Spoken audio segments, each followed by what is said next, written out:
BA part 1 history paper 2 की इस कक्षा में आप सब विद्यार्थियों का स्वागत है। विद्यार्थियों, अपन भक्ति मूवमेंट के बारे में अध्ययन कर रहे हैं। कल हमने भक्ति मूवमेंट के अंतर्गत तुलसीदास जी के योगदान के बारे में चर्चा की। इसी क्रम में ही हम आगे इन्हीं के बारे में पढ़ रहे हैं। उनकी एक अन्य रचना है विनय पत्रिका। तुलसीदास की विनय पत्रिका एक निवेदन काव्य है और ये ब्रज भाषा में लिखा गया है। निवेदन काव्य का अर्थ होता है देवता के सामने निवेदन करना। विनय पत्रिका में समर्पण का भाव छलकता है, जो हमें इस बात की प्रेरणा देता है कि अपने आदर्शों के प्रति हमारे हृदय में पूर्ण भक्ति भाव होना चाहिए। तीसरी उनकी रचना है कवितावली।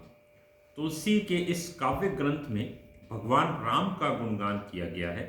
इसमें राम के जीवन का संपूर्ण चित्र उजागर होता है। चौथी गीतावली, इसमें भी राम के चरित्र का वर्णन किया गया है और ये ब्रज भाषा में लिखा गया है। पांचवा कृष्ण गीतावली, ब्रज भाषा में रचित इस ग्रंथ में कृष्ण चरित्र का वर्णन किया गया है।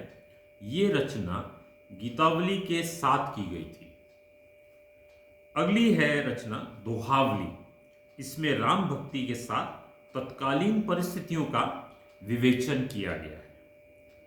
सातवीं है रामलला नच्छू। ये विवाह इत्यादि के अवसर पर गाने योग्य पदों का संग्रह है। इसमें श्रृंगार रस का भरमार है।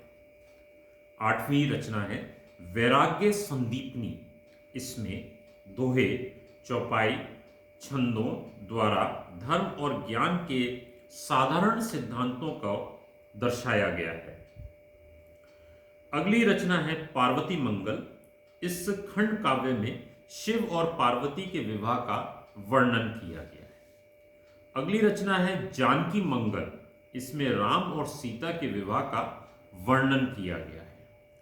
अगली रचना है वैरवे रामायण। इसमें रामकथा से संबंधित घटनाओं का वर्णन किया गया है।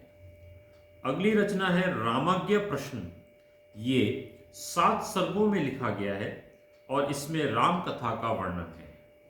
सारांश में हम कह सकते हैं कि तुलसी का साहित्य हमारे लिए मार्गदर्शक है। तुलसी की सबसे बड़ी साहित्यिक विरासत ये है कि उन्होंने हमारे सामने एक स्वस्थ और आदर्श समाज का प्रस्तुतिकरण किया है, जिसका निर्माण हमें करना है। धन्यवाद विद्यार्थी।